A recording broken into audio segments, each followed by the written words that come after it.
रमजान में तरावी में पूरे महीने तरावी पढ़ाता है। बताओ तरावी पढ़ते वक्त कौन सा मुसलमान रोता है? हमारी मस्जिदों में पूरे महीने तरावी होती है। बताओ कितने मुसलमान कुरान की तरावी पढ़ते हैं, कुरान सुनते हैं? कितने? 40 दिन हमें अपने घर की हिफाजत के लिए, अपने घर से शैतानी असरात को दूर करने के लिए भी हमारे पास वक्त नहीं है कुरान पढ़ने का। हम मस्जिद के इमाम को या किसी हाफिज को ढूंढ के लाते हैं और 40 दिन अपने घर में कुरान। जर्जिस अंसारी के बयानात सुनने के लिए मौलाना साहब के ऑफिशियल यूट्यूब चैनल मौलाना जर्जिस अंसारी स्पीचेस को सब्सक्राइब करें। फ़इन्न खैरल हदीस किताबुल्लाह व खैरल हदी हदी मुहम्मदिन सल्लल्लाहु अलैहि वसल्लम व शर्रुल उमूरि मुहदसातुहा व कुल्लु मुहदसतिन बिदअह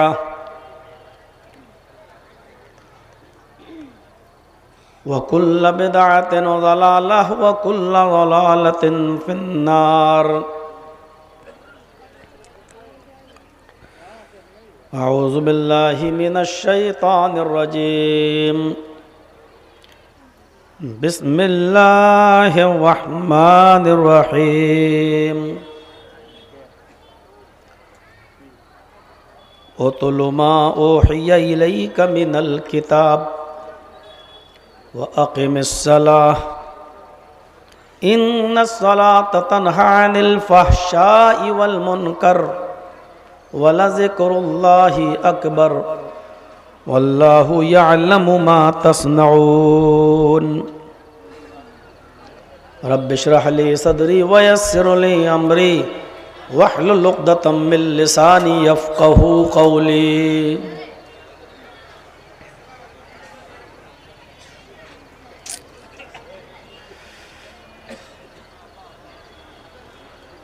स्टेज पर बैठे हुए मुअज़्ज़ज़ व मुअक्कर उलमाए किराम, बिलखुसूस फ़ज़ीलतुश शेख मौलाना ज़ियाउल हक़ साहब,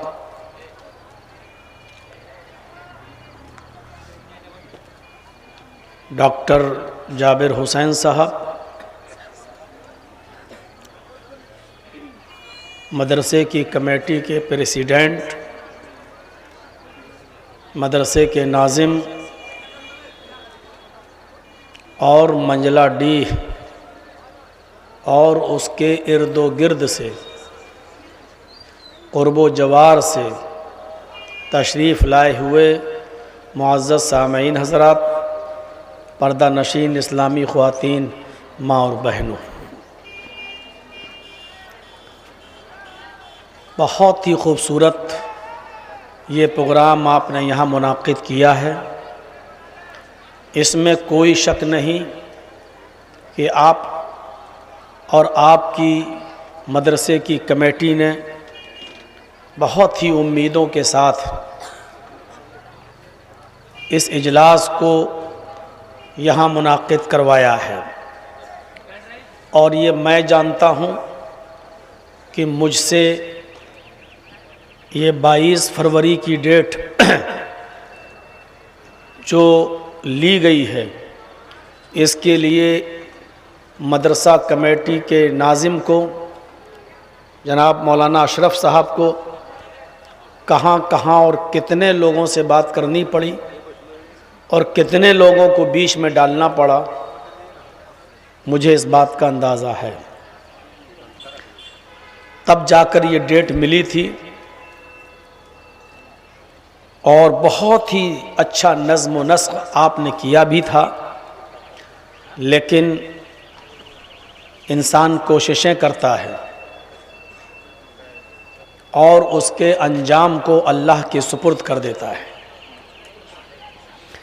हज़रत इब्राहीम अलैहिस्सलातु वस्सलाम ने पूरी ज़िंदगी दावत व तबलीग का फ़रीज़ा अंजाम दिया, लेकिन उनके ऊपर कोई भी ईमान नहीं लाया।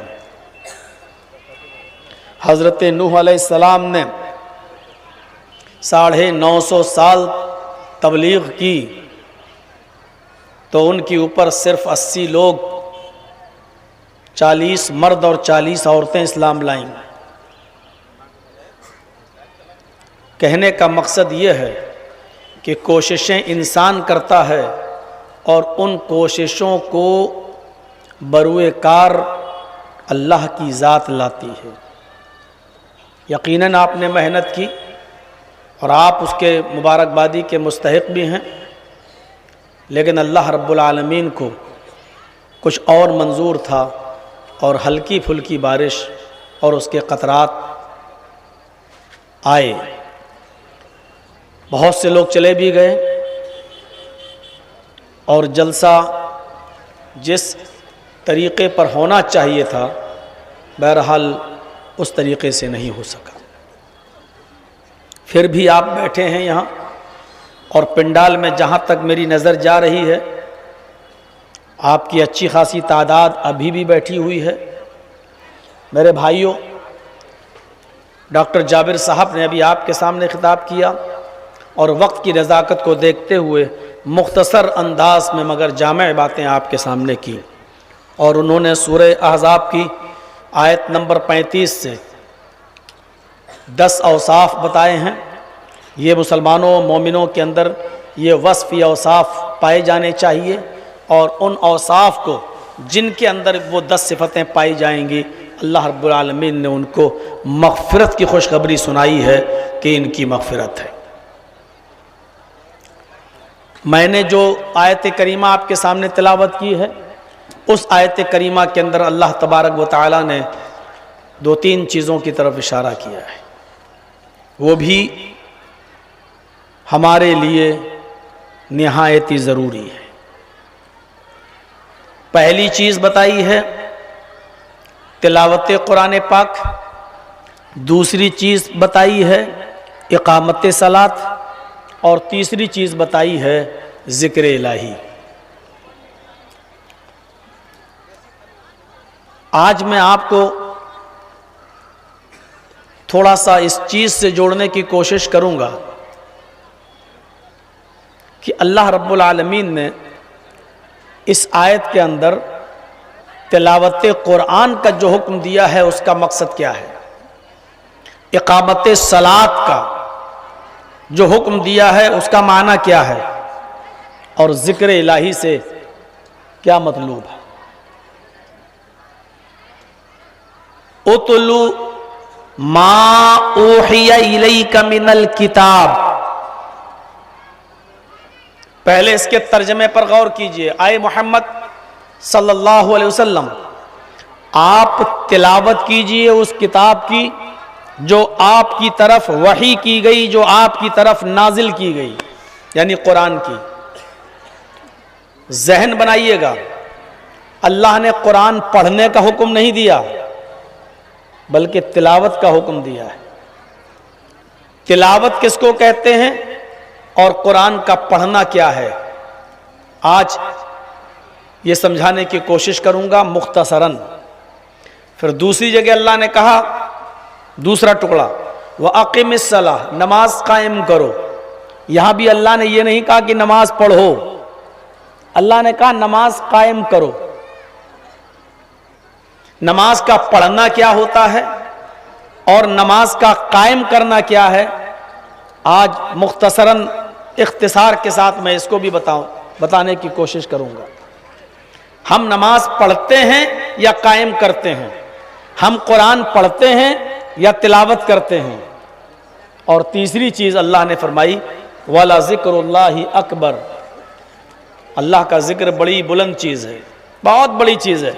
यानी उठते बैठते चलते फिरते खाते पीते अल्लाह का जिक्र करते रहो। जिक्र इलाही क्या है, वाला ज़िक्रुल्लाहि अकबर, अल्लाह का जिक्र बहुत बड़ी चीज़ है। वल्लाहु यअलमु मा तस्नऊन, और दुनिया में जो तुम करते हो अल्लाह उनको जानता है। जो कुछ भी तुम करते हो, अच्छा बुरा, जो कुछ भी तुम दुनिया में कर रहे हो, अल्लाह पत्थर की कोई मूर्ति नहीं है कि उसको लात मारो तो गिर जाए, हथौड़ा मारो तो टूट जाए। कुछ भी करते रहो तो फर्क नहीं पड़े, हैं? वो आपको जवाब न दे तो अल्लाह को पत्थर की मूर्ति की तरह मत समझ लेना। वल्लाहु यअलमु मा तस्नऊन, तुम जो कुछ भी इस धरती पर करते हो अल्लाह उससे वाकिफ है, अल्लाह उससे बाखबर है। 3 चीज। कुरान का पढ़ना अलग चीज है। अभी रमजान का महीना आ रहा है ना, आप देखिएगा मस्जिदों में तरावियां होंगी। अक्सर मस्जिदों में पूरे महीने तरावी होती हैं और आखिरी रमजान से, रोजे से पहले कुरान मुकम्मल होता है। कुछ मस्जिदों में 10, 15, 20 दिन में कुरान मुकम्मल होता है।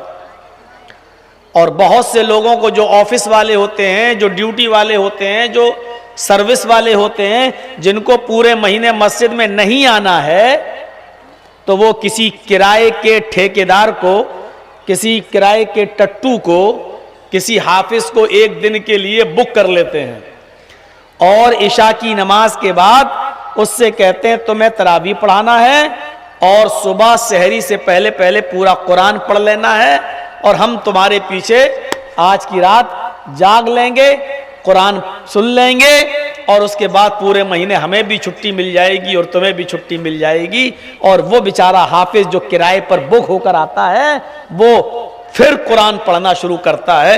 अल्लाहु अकबर।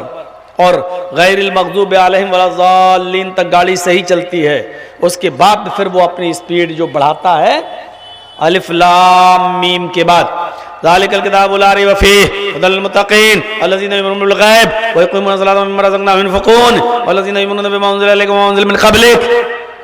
आपको बस आखिरी वाला जुमला समझ में आएगा, या अलमून तालमून, और उसके अलावा कुछ समझ में नहीं आएगा। यह है कुरान का पढ़ना। और अल्लाह ने पढ़ने का हुक्म नहीं दिया है। एक नया मकान बनाया, कुछ लोगों को बुला लिया, साहब हमने नया मकान बनाया है, ये नई दुकान खोली है, एक पारा तुम पढ़ दो, एक पारा तुम पढ़ दो, एक पारा तुम पढ़ दो, एक पारा तुम पढ़ दो। सबके हाथ में एक एक पारा पकड़ा दिया और सबने 30 पारे पढ़ दिए। हो गई घर में बरकत। अब जिंदगी भर उसमें शैतान नहीं आएगा। चाहे उसमें कितना भी टीवी चलाओ और तुम्हारी बीवी चाहे कितना भी ड्रामे और नौटंकी देखती रहे, सास भी कभी बहू थी, अलिफ बाबा 40 चोर, कुछ भी सुनती रहे, अब उसमें शैतान नहीं आएगा, क्योंकि आपने किराए के ठेकेदारों को बुलाकर एक दिन कुरान पढ़वा लिया है। यह है कुरान पढ़ना। कोई आदमी मर गया, उसके मरने के बाद चंद लोगों को बिठा के एक एक पारा पकड़वा दो और पूरा कुरान जब हो जाए तो बख्श दो मरने वाले को। अब मरने वाला सीधा जन्नत में चला जाएगा, चाहे उसने दुनिया में जितनी भी शराब पी हो, जुआ खेला हो, चोरी की हो, जिना किया हो, बेईमानी की हो। इन बच्चों पर तो कंट्रोल करो, अब तो ज्यादा भीड़ नहीं रह गई है।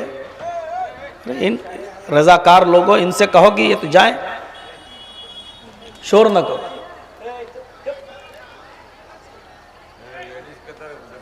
ठीक है, वहां ले जाएं, लेकिन आवाज ना करें। जो कुर्सियां खाली हैं वो ले जाइए, लेडीज में दे दीजिए, लेकिन शोर नहीं होना चाहिए, आवाज नहीं। तो वो अब सीधे जन्नत में चला जाएगा। अरे कुछ कम ज़र्फों ने, कुछ पॉलिटिकल लोगों ने, कुछ मुसलमानों ने एक जुर्म अजीम ये भी किया था कि इंदिरा गांधी के मरने के बाद इंदिरा गांधी की समाधि पर गए और इंदिरा गांधी की समाधि पर जाने के बाद उन्होंने कुरान पढ़ा और 3-3 कुरान पढ़ के बख्शे गए। इंदिरा गांधी की समाधि पर कुछ मुस्लिम नेताओं ने 3 मरतबा कुरान पढ़ा। अब बताइए, कुरान पढ़ के इंदिरा गांधी को भी कह रहे हैं कि जन्नती हो जाएगी, उसको बख्श रहे हैं। ये जमीर फरोश मुसलमानों की कमी नहीं रही है, इसको कहते हैं कुरान का पढ़ना। और अल्लाह ने कुरान पढ़ने का हुक्म नहीं दिया है। हुक्म किसका दिया है सुनिए, तिलावत का। ओ तो लोमा ओहिया इलैका मिनल किताब, आए नबी आप उस किताब की तिलावत कीजिए जो आपकी तरफ उतारी गई, जो आपकी तरफ वही की गई। अल्लाह ने वही की गई यानी उसकी यानी कुरान की तिलावत का हुक्म दिया है। और अहले इल्म जानते हैं, उलमा जानते हैं तिलावत किसको कहते हैं। तिलावत का मतलब क्या है? तिलावत ये मसदर है और तला यतलू तलवन व तिलावतन, तला यतुल्लू बाबे नसरा से आता है। तला यतुल्लू का माना अरबी जबान में होता है पीछे पीछे चलना। अरबी जबान में तला यतलू का माना होता पीछे पीछे चलना, और उसी से मुश्तक तिलावत यानी कुरान की तिलावत करो का मतलब यह है कि कुरान के पीछे पीछे चलो। एक आयत पढ़ ली, अब इस पर अमल करो, यह है पीछे पीछे चलना।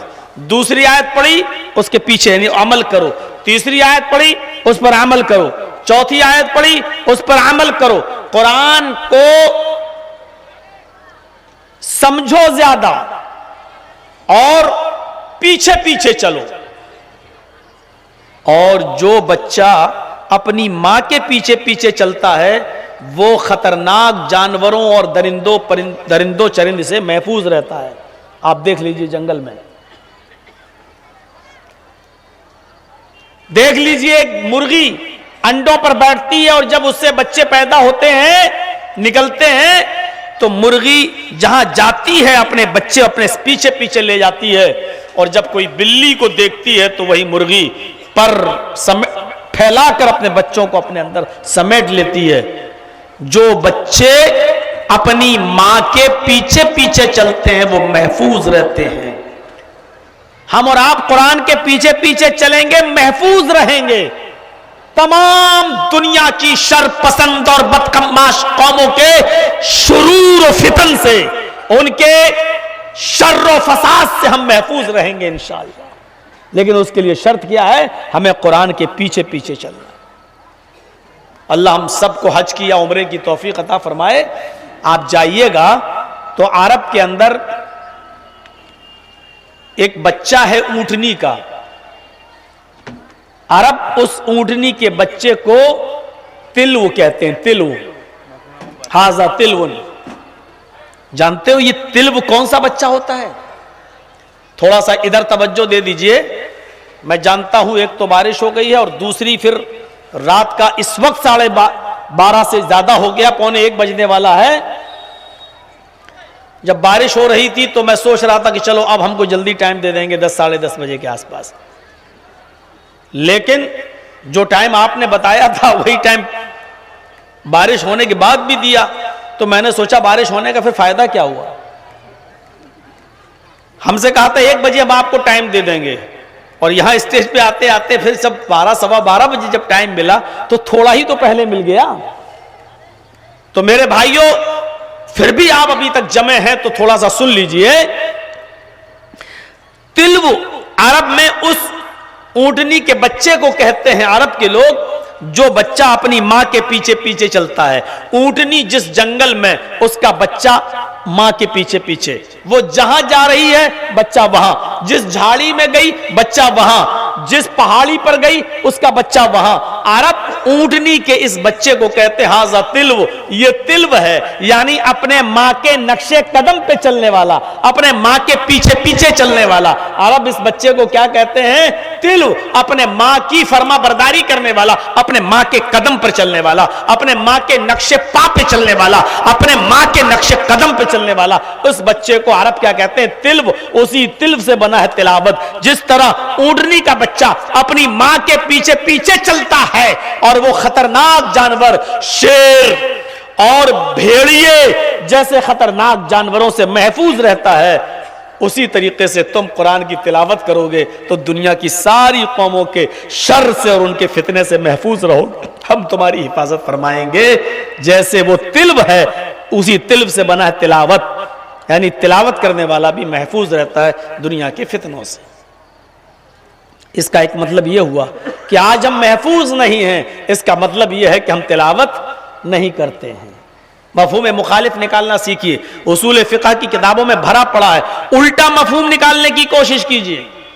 अल्लाह ने कहा तिलावत करो। ऊंटनी का बच्चा अपनी मां के पीछे पीछे चलता है तो खतरनाक जानवरों से महफूज रहता है। हम तिलावत करेंगे तो महफूज रहेंगे। आज हम महफूज नहीं हैं, इसका मतलब यह है कि हम तिलावत नहीं करते। क्या करते हैं? पढ़ते हैं। बैठ गए, ओ मैंने कुरान पढ़ा रमजान में, कितना? अरे मैंने 10 कुरान पढ़े, 5 हो गए। अरे आज मेरी बेटी का 5वां कुरान चल रहा है, 6ठा चल रहा है, 8वां चल रहा है। हम एक महीने रमजान में 4 कुरान पढ़ते हैं, 5 कुरान पढ़ते हैं। अरे मेरे भाई, अल्लाह ने पढ़ने के लिए नहीं कहा है, अल्लाह ने तिलावत के लिए कहा है। तिलावत करो, तिलावत करो। आज देख लीजिए, इमाम साहब जब रमजान के अंदर दुआए कुनूत पढ़ाते हैं ना, तरावी के बाद कुनूत पढ़ते हैं ना, तरावी आप पढ़ते होंगे रमजान में, तो हाथ उठाकर आमीन आमीन कहते हो कि नहीं कहते हो? पीछे इमाम साहब कहते हैं अल्लाहुम्मा हदीनी फी मन हदैत, आप कह रहे हैं आमीन। अल्लाहुम्मा हदीनी फी मन हदैत व आफिनी फी मन आफैत व तवल्लनी फी मन तवल्लैत व क़िनी शर्र मा क़ज़ैत। आप सब में आमीन आमीन कहते हो कि नहीं कहते हो? पूरी दुआ में आप आमीन कहते हो। इस पूरी दुआ में ऐसी चीजें भी मौजूद है जहां आमीन नहीं कहनी चाहिए, लेकिन आप उस पर भी आमीन कहते हो। आप उस पर भी आमीन कहते हो। क्यों? इसलिए कि हम अरबी से वाकिफ नहीं है, हम जानते नहीं है कि कहां आमीन कहना चाहिए और कहां नहीं कहना चाहिए। मेरे भाइयों, यही हाल कुरान के पढ़ने का है। हम पढ़ रहे हैं, हमें मालूम नहीं है कि कुरान कहां हमें जाने का हुक्म दे रहा है, कहां जाने से रोक रहा है, हमें पता नहीं है, इसलिए हम पढ़ रहे हैं। कुरान ने पढ़ने के लिए नहीं कहा है, कुरान ने तिलावत करने के लिए कहा है। कुरान ने तिलावत करने, सऊदी अरब में जब आप जाएंगे, उम्रा करेंगे, रमजान के महीने में देखिए इमाम हरम तिलावत कर रहे होते हैं, और जब आयात जहन्नम पर पहुंचते हैं तो नमाज पढ़ाते पढ़ाते रोने लगते हैं। और आप देखिए खाने काबा के अंदर कितने लोग रोते हैं। वो सब अरबी लोग होते हैं जो रोते हैं, इसलिए कि वो अरबी में कुरान की आयतों का माना समझ रहे हैं। जहन्नमी आयात जहन्नम का माना समझ रहे हैं। अजाब, जहन्नम के अजाब का जिक्र हो रहा है, इसलिए वो समझ रहे हैं, इसलिए वो रो रहे हैं। मेरे भाइयों, बताओ, यहां इमाम पूरा कुरान पढ़ाता है, रमजान में तरावी में पूरे महीने तरावी पढ़ाता है। बताओ, तरावी पढ़ते वक्त कौन सा मुसलमान रोता है? हमारी मस्जिदों में पूरे महीने तरावी होती है। बताओ, कितने मुसलमान कुरान की तरावी पढ़ते हैं, कुरान सुनते हैं, कितने लोग रोते? नहीं रोते। इसलिए नहीं रोते क्योंकि उनको मालूम ही नहीं है आयात जहन्नम कहां है, आयात अजाब कहां है। जब हमें मालूम ही नहीं है तो हम रोते नहीं है, और जब रोते नहीं है तो इसलिए हमारी नमाजें हमारे ऊपर असरअंदाज नहीं होती, हमें मालूम ही नहीं। किताब, उस किताब की तिलावत कीजिए जो आपकी तरफ नाजिल की गई है। मैंने कहा था इख्तिसार के साथ बताऊंगा, आप समझ गए होंगे कुरान पढ़ना क्या होता है और कुरान की तिलावत क्या होती है। कुरान पढ़ना ये होता है, लेके बैठ गए, बिस्मिल्लाहिर्रहमानिर्रहीम, अलिफ लाम मीम, ज़ालिकल किताबुल ला रैब फीहि हुदल लिलमुत्तक़ीन अल्लज़ीना युमिनूना बिल ग़ैबि व युक़ीमूना सलाता व मिम्मा रज़क़नाहुम युनफ़िक़ून। पढ़ लीजिए, 2 पारा पढ़ के हट जाइए, फिर 1 घंटे बाद फिर पढ़िए, और एक दिन में 10 पारे पढ़े, दूसरे दिन में फिर पढ़े, तीसरे दिन में फिर पढ़े। पूरे महीने 3 दिन में पूरा कुरान पढ़ तो लिया आपने, पूरे महीने में 10 कुरान पढ़ तो लिया आपने, लेकिन माफ कीजिएगा, पढ़ा है आपने, तिलावत नहीं किया आपने, तिलावत नहीं किया। और तिलावत करने वाले लोग कौन होते हैं? अल्हम्दुलिल्लाहि रब्बिल आलमीन। अल्लाह ने रब्बुल आलमीन क्यों कहा है? अल्लाह रब्बुल आलमीन है, रब के माना पालने वाला है, वो सारी कायनात को पालता है। अच्छा, इसका मतलब यह है कि वो इंसानों को भी पालता है, हैवानों को भी पालता है, दोस्तों को भी देता है, दुश्मनों को भी देता है, मुसलमानों को भी पालता है और काफिरों को भी पालता है। उसकी नजर में ऐसा नहीं है कि वो सिर्फ अपनी नियामतों से गैर मुस्लिमों को फायदा ना पहुंचाओ, मुसलमानों को दे, ऐसा नहीं।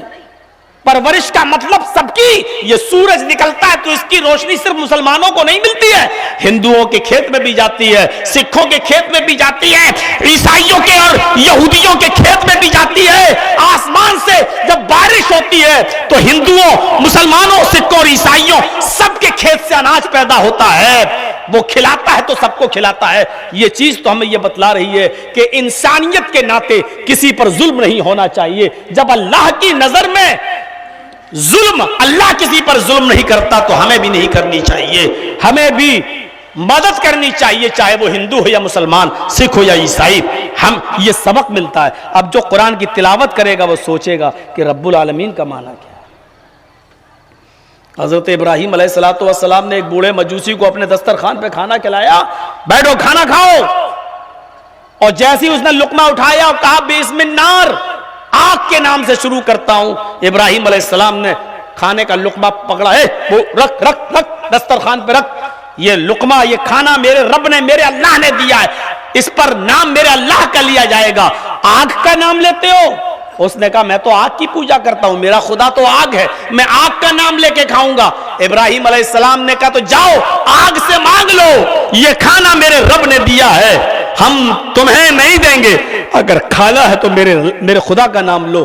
छोड़ दिया, बुढ़ा चला गया। अल्लाह ने आसमान से जिब्राइल को भेज दिया, जिब्राइल को, जाओ उस बूढ़े को पकड़ के लाओ। जिब्राइल अलैहिस्सलाम ने हुक्म दिया, अल्लाह ने कहा उस बूढ़े को खिलाओ खाना। उस बूढ़े को पकड़ के लाए इब्राहिम, कहा बाबा खा लो। उसने कहा ये क्या हुआ? कुछ नहीं, खाना खा लो। उसने कहा आग का नाम लूंगा। अरे जिसका नाम लेना चाहो ले लो। अचानक बदल कैसे गए हो? अरे इब्राहिम, अचानक कैसे चेंजिंग आ गई? अभी तो मुझे भगा दिया, अब कह रहे हो कि जिसका नाम लेना चाहो ले लो, लेकिन खाना खा लो। फरमाया ए बुजुर्ग, आए मजूसी, आए बूढ़े, जब तू यहां से गया तो मेरे रब ने मुझे जिब्राइल को भेजकर बताया उस बूढ़े की उम्र 90 साल है। आए इब्राहिम, 90 साल में उस बूढ़े ने कभी मेरा नाम नहीं लिया। आए इब्राहिम, 90 साल तक उस बूढ़े ने कभी मेरा नाम नहीं लिया, लेकिन मैं फिर भी उसको खिलाता रहा, फिर भी उसको पिलाता रहा, फिर भी उसको देता रहा। जब मैं उसको खिलाता और पिलाता रहा, जब मुझे बुरा नहीं लगा, आज वो तुम्हारे दस्तरखान से भूखा उठ गया, मुझे बुरा लगा। खिलाने वाला मैं, पिलाने वाला मैं, जब मुझे एतराज नहीं तो तुम्हें क्यों एतराज है? जाओ उस बूढ़े को पकड़ के लाओ, वो बूढ़ा किसी का भी नाम ले खाने दो। मेरी रहमत को ये गवारा नहीं कि कोई बूढ़ा, कोई भूखा दस्तरखान से उठ जाए। मेरे प्यारे साथियों, रब्बुल आलमीन का माना समझ में आता है कि देखिए उस बूढ़े ने कहा अच्छा इतना मेहरबान है तुम्हारा रब? तो कहा इब्राहिम, मेरा रिश्ता भी उस रब से जोड़ दो, उसके बाद खाना खाऊंगा। तो मेरे प्यारे साथियों, जो कुरान की तिलावत करेगा वो समझेगा अल्लाह ने रब्बुल आलमीन क्यों कहा, और रहमान रहीम क्यों कहा। रहमान का मतलब भी बहुत रहम करने वाला, और रहीम का मतलब भी बहुत रहम करने वाला। जब रहमान कह दिया था तो फिर रहीम कहने की जरूरत क्या थी? जब रहमान का माना बहुत रहम करने वाला तो हो गई थी बात। जब रहमान का मतलब बहुत रहम करने वाला तो रहीम फिर क्यों पेश किया? और रहीम का मतलब भी बहुत रहम करने वाला, क्या तर्जमा करोगे?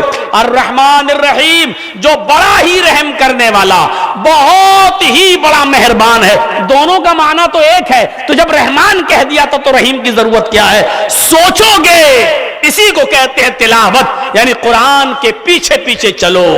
रहमान में और रहीम में क्या फर्क है? रहमान किस रहमत को कहते हैं और रहीम किस रहमत को कहते हैं? मेरे प्यारे साथियों, ये तमाम चीजें सोचने की हैं। इसलिए कुरान को पढ़ने से निकलिए और कुरान की तिलावत की तरफ आइए। अपने घरों में तिलावत कीजिए, अपने बेटों से भी करवाइए, बेटियों से भी करवाइए, बीवी से भी करवाइए, बच्चों को भी कुरान की तिलावत का हुक्म दीजिए। हम तो ऑफिस में जा रहे हैं, किसी कठमुल्ला ने कह दिया है तुम्हारे घर में जादू का असर है, 40 दिन सूरह बकरा पढ़ी जाएगी। अब न हम पढ़ रहे हैं, न हमारी बीवी पढ़ रही है, न बेटी न बेटा। अब हमने मस्जिद के हाफिज जी को बुला लिया, हाफिज जी रोजाना जोहर के बाद आया करना और हमारे घर में सूरह बकरा की तिलावत करना, 40 दिन सूरह बकरा की तिलावत करो, हम 40 दिन के बाद इंशाअल्लाह तुम्हें मेहनत मजदूरी और तुम्हारी मेहनत का हम जरूर इंशाअल्लाह सिला देंगे, तुम्हें हम नवाजेंगे तुम्हें इनाम से। और हम मस्जिद के हाफिज जी को बुला के पढ़वा रहे, तेरे घर में सब मर गए थे पढ़ने वाले। मेरे भाइयों जरा तसव्वुर करो, आज 40 दिन हमें अपने घर की हिफाजत के लिए, अपने घर से शैतानी असरात को दूर करने के लिए भी हमारे पास वक्त नहीं है कुरान पढ़ने का। हम मस्जिद के इमाम को या किसी हाफिज को ढूंढ के लाते हैं और 40 दिन अपने घर में कुरान पढ़वाते हैं और 20 दिन के बाद पता चलता है हाफिज भी गायब, घरवाली भी गायब, बीच में लेके भाग गया। और तिजोरी खोल के देखी तो सोना चांदी भी गायब। कोई बड़ी बात है? पाकिस्तान से जब सीमा हैदर आ सकती है 4-4 बच्चों को लेकर, तो हम कहां पड़े हैं? कैसे भरोसा कर लेते हो? ना हाफिजों पर भरोसा करने की जरूरत है, ना मौलवियों पर। शैतान सबके साथ लगा होता है। कैसे तुम फरिश्ता समझ लेते हो? अपनी जवान बेटियों को बिठाल देते हो, कहता है वो झूम रही हूं, और ये कठमुल्ला कह रहा है उसके ऊपर बहुत बड़ा असर है। अबे उसके ऊपर असर नहीं, तेरी खोपड़ी पर असर है, बेटी पर नहीं, उस मौलवी पर असर है। भोपाल में एक बार ऐसा मंजर आ गया था मेरे सामने, लोगों ने कहा करो मौलाना, हमने कहा अरे भैया मैंने कभी जिंदगी में किया नहीं, इसके लोग अलग होते हैं। कहने लगे मौलाना देख तो लीजिए चल के। हम लोग देखा तो बाल खुले हो, हमने ये क्या कर रही है? कहा मौलाना यही तो हाल है, हम बर्बाद हो गए, लुट गए, इलाज कराते कराते परेशान। अब वो लड़की कह रही है ये क्या करेगा कल का लौंडा। हमने उस वक्त हमारी उम्र कम थी, 15 साल पहले की बात। ये क्या करेगा कल का छोकरा। हमने, और हकीकत में हम कुछ करना जानते वानते नहीं थे। हमने कहा भैया बाहर निकले, हमने उसके बाप से कहा किसी और को ढूंढो, हमारे बस की बात नहीं, हम चल रहे। अरे मौलाना कुछ, हमने कहा सुनो तुम्हारी बेटी को कुछ नहीं हुआ, लड़की के सामने हमने कहा, और हमें मालूम नहीं था हुआ कि नहीं हुआ, लेकिन हमने धूल में लाठी मारी। उसकी लड़की के सामने मैंने कहा कि तुम्हारी बेटी को, उसकी लड़की के सामने नहीं कहा, अलग कहा। मैंने कहा सुनो तुम्हारी लड़की को कुछ नहीं हुआ है, मुझे तो नौटंकी लग रही। क्या है? बर्बाद हो गए, बोला इलाज कराते कराते आप नौटंकी कह रहे हो। हमने कहा सुनो हमें ऐसा लगता कहीं प्यार व्यार का चक्कर है, तुम्हारी लड़की किसी स्कूल में जाती है क्या? हाँ। हमने कहा बस। बोला क्यों? हमने कहा वहां किसी लड़के से प्यार है इसको। इतनी जोर से हंसने की जरूरत नहीं है भाई, वहां किसी लड़के से प्यार है इसको, और उसकी शादी आप लोग उसके साथ होने नहीं दे रहे हैं, क्योंकि या तो मजहब का मामला होगा या बिरादरी का कोई मसला होगा, कोई मैटर है, और आप लोग होने नहीं दे रहे हैं, इसलिए ये नौटंकी कर रहे। अक्सर लड़कियां यही करती हैं।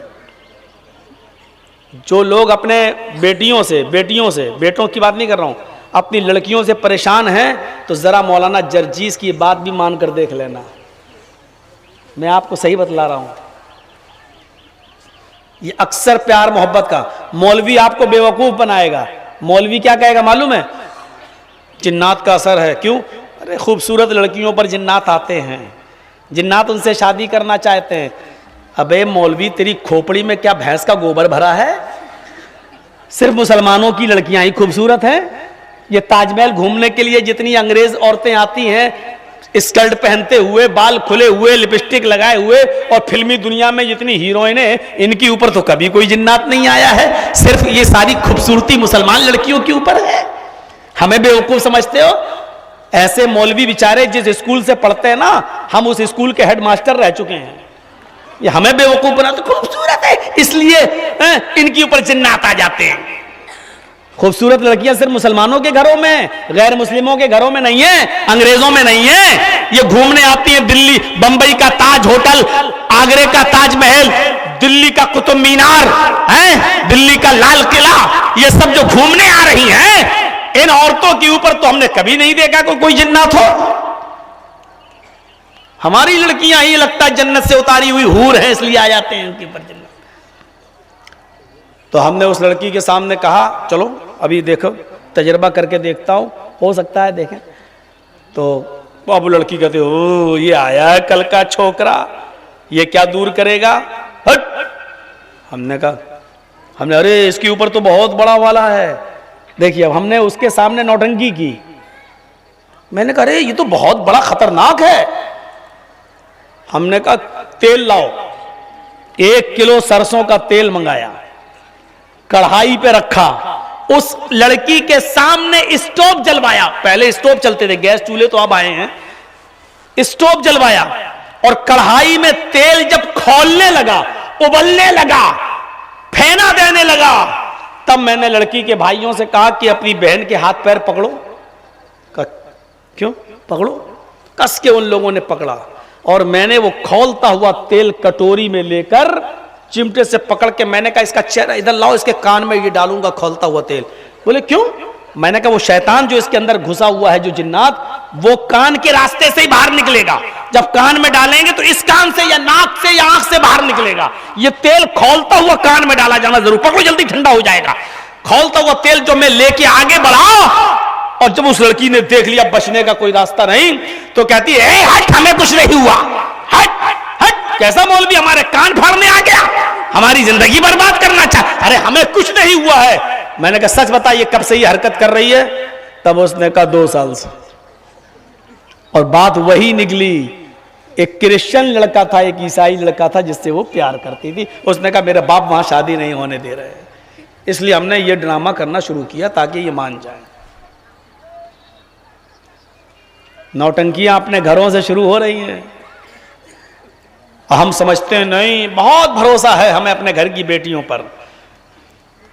मैं ये नहीं कहता हूं कि नहीं होता है, मैं मना नहीं कर रहा हूं, लेकिन 95% नौटंकी और ड्रामेबाजी और 5% होता भी है तो अल्लाह के रसूल ने उसका इलाज बताया है। सूरह फातिहा पढ़िए, सूरह बकरा का पहला और आखिरी रुकू पढ़िए, आयतल कुर्सी पढ़िए, चारों कुल पढ़िए, मुअव्वज़तैन खास तौर पर पढ़िए, दम करिए, है आपने उसका इलाज भी बताया है, आपने उसका तरीका भी बताया है। और अफसोस कि हमारे पास एक माहिर हकीम है, एक माहिर डॉक्टर है, एक एक्सपर्ट हकीम है, एक एक्सपर्ट डॉक्टर है, वो हमें इलाज बतला रहा है जादू और टोने का।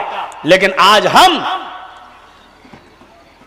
इन कठमुल्लाओं के पीछे पड़े हुए हैं। लोबान जलाओ, अगरबत्ती जलाओ, लाल काला धागे से नापते हैं ऊपर से नीचे तक, थोड़ी देर के बाद वो धागा छोटा हो जाता है, फिर नापा फिर वो बड़ा हो गया, तो देखो इसके ऊपर जादू का असर है। ये हमारे सामने जरा डोरा नाप के देखो, हम बताते हैं कि कैसे छोटा होता है और कैसे बड़ा होता है। और मुझे उन लोगों ने बताया जो ये सब करते थे और जिन्होंने तौबा कर ली, जिन्होंने तौबा कर ली और कहा कि अब हम ये गलत काम नहीं करेंगे। उन्होंने बताया मौलाना ये डोरा छोटा कैसे होता है और बड़ा कैसे होता है, उन्होंने बताया। तो मेरे प्यारे साथियों, जिस घर में कुरान की तिलावत हो, दिन भर में 24 घंटे में 100 मरतबा ये दुआ पढ़ते रहिए, ला इलाहा इल्लल्लाहु वहदहु ला शरीका लह लहुल मुल्क व लहुल हम्द व हुवा अला कुल्लि शैइन कदीर। अल्लाह के नबी सल्लल्लाहु अलैहि वसल्लम फरमाते हैं, जो शख्स दिन भर में 100 मरतबा ये वजीफा पढ़ेगा, ला इलाहा इल्लल्लाह वहदहु ला शरीका लह लहुल मुल्कु व लहुल हम्द व हुवा अला कुल्लि शैइन कदीर, उस शख्स को कभी जादू और टोने का असर नहीं होगा, उसके ऊपर कभी जादू का असर नहीं होगा, कभी शैतान उसके ऊपर गालिब नहीं आ सकता है। पढ़िए, हम आपको दुआएं बतला रहे हैं और आप भरोसा करते हैं कठमुल्लाओं के ऊपर। अब 100 मरतबा पढ़ना है, अब आप उसको चाहे जैसा बना लो, हर नमाज के बाद 200 मरतबा पढ़ना शुरू कर दो, 5 नमाजों में हो गया। वो 100 मरतबा पढ़ना, 20 हर नमाज के बाद 20 मरतबा पढ़ना शुरू कर दीजिए, 5 नमाजों में 100 मरतबा हो गया। या फजर के बाद बैठ जाइए मस्जिद में और 100 मरतबा एक ही बार में पढ़ लीजिए और उसके बाद में आप मस्जिद से बाहर निकल आइए, हो गया 100 मरतबा। आपको 100 मरतबा पढ़ना है, चाहे आप 5 नमाजों में 20-20 मरतबा पढ़ लें, चाहे आप एक ही नमाज में 100 बार पढ़ लें, चाहे आप सुबह 50 बार पढ़ लें, शाम को 50 बार पढ़ लें, आप उसको बांट भी सकते हैं मुख्तलिफ हिस्सों में। आपको 24 घंटे में दिनों रात में 100 मरतबा पढ़ना है। आप अपनी सहूलत के एतबार से सोच लें और पढ़ लें, आपके ऊपर शैतानी असर, जादू और टोने का असर नहीं हो सकता है। मेरे भाइयों, ये अल्लाह के नबी सल्लल्लाहु अलैहि वसल्लम ने बताया है। पढ़िए बुखारी किताबुद दाअवात, किताबुल जिक्र व दाअवात। मेरे भाइयों, आपको बुखारी के अंदर ये रिवायत मिल जाएगी। अल्लाह के रसूल हमें दुआएं बतला रहे हैं और हम कटमुल्लाओं के पीछे भाग रहे हैं। दूसरों को ताबीज देता है, उसको खुद नहीं मालूम कि मेरी बेटी किसके साथ भागने वाली है। कोई लड़का जाए, साहब मौलाना साहब ताबीज दे दीजिएगा। क्या हुआ? फलां की बेटी से प्यार है लेकिन वो हमें घास नहीं डालती। इमाम साहब ताबीज भी दे देते हैं और कहते थे काले कपड़े में लपेट लेना और उस लड़की के सामने आ जाना, मचल जाएगी, भागते हुए तेरे पास आ जाएगी। एक ने कहा, मौलाना साहब आपकी बेटी से प्यार है। जो चीज तू अपने लिए पसंद नहीं करता है वो दूसरों को फिर ताबीज बना के क्यों दे रहा है तू? अगर ये काम जायज होता तो तूने अपनी बेटी का नाम सुनते ही उसको भगा क्यों दिया? और अगर अपनी बेटी के लिए पसंद नहीं करता तो फिर दूसरी बेटी को भागने का, मचलने का और उसको बेकाबू होने का ताबीज तू क्यों देता? दूसरों की बेटी बेटी नहीं, तेरी बेटी बेटी है? दूसरों का कुत्ता कुत्ता, मेरा कुत्ता टॉमी। समझ में नहीं आता मेरे भाइयों, ये कहां से ये सब चीजें निकली हैं? अगर ये दीन का काम है तो तुझे क्यों बुरा लगा अपनी बेटी का नाम सुनकर? और अगर ये दीन का काम नहीं है तभी तो तुझे बुरा लगा, फिर तो दूसरों के लिए कैसे दे रहा है? आप इसको इमाम कहेंगे? आप इसको मौलवी कहेंगे? इसीलिए मैंने कहा है ये सब नौटंकी करते हैं और ड्रामेबाजी। मिनल किताब, आए नबी उस किताब की तिलावत कीजिए जो आपकी तरफ वही की गई, जो आपकी तरफ उतारी गई, जो आपकी तरफ नाजिल की गई। तिलावत कीजिए। अब आप समझ गए होंगे तिलावत किसको कहते हैं और ये भी समझ गए होंगे कि कुरान का पढ़ना क्या है। हमें अल्लाह से दुआ करना चाहिए कि अल्लाह हम सबको कुरान की तिलावत करने की तौफीक अता फरमाए। आइए दूसरी तरफ चलते हैं। व अक़ीमिस सलाह, नमाज कायम कीजिए, नमाज कायम कीजिए। पढ़िए नहीं। नमाज को कायम करना क्या है, पढ़ना क्या है? जैसे अभी बताया कुरान को पढ़ना क्या है और तिलावत क्या है। अब आप सुन लीजिए नमाज को पढ़ना क्या है और नमाज को कायम करना क्या है। अल्लाह नमाज को कायम करने के बारे में फरमाता है, इन्नस्सलाता कानत अलल मुमिनीना किताबम मौकूता। ये नमाज मुसलमानों के ऊपर अपने वक्त के ऊपर फर्ज की गई है, अपने वक्त पर फर्ज की गई है। जोहर की नमाज फर्ज नहीं है, जोहर की नमाज को उसके वक्त पर पढ़ना फर्ज है। समझ रहे हैं ना आप? अब थोड़ी सी तवज्जो दीजिएगा मेरी तरफ। फजर की नमाज पढ़ना फर्ज नहीं है, फजर की नमाज को उसके वक्त पर पढ़ना फर्ज है। असर की नमाज पढ़ना फर्ज नहीं है। अगर असर की नमाज पढ़ना फर्ज होती तो अभी कितने बज रहे हैं? रात का 1 बज रहा है। अल्लाह मैं कल असर की नमाज की नियत अभी कर रहा हूं और कल की असर में अभी पढ़ रहा हूं। अल्लाहु अकबर। असर की नमाज पढ़ना फर्ज नहीं है, असर की नमाज को उसके वक्त पर पढ़ना फर्ज है। मगरिब की नमाज पढ़ना फर्ज नहीं है, मगरिब की नमाज उसके वक्त पर पढ़ना फर्ज है। इशा की नमाज फर्ज नहीं है, इशा की नमाज को उसके वक्त पर पढ़ना फर्ज है।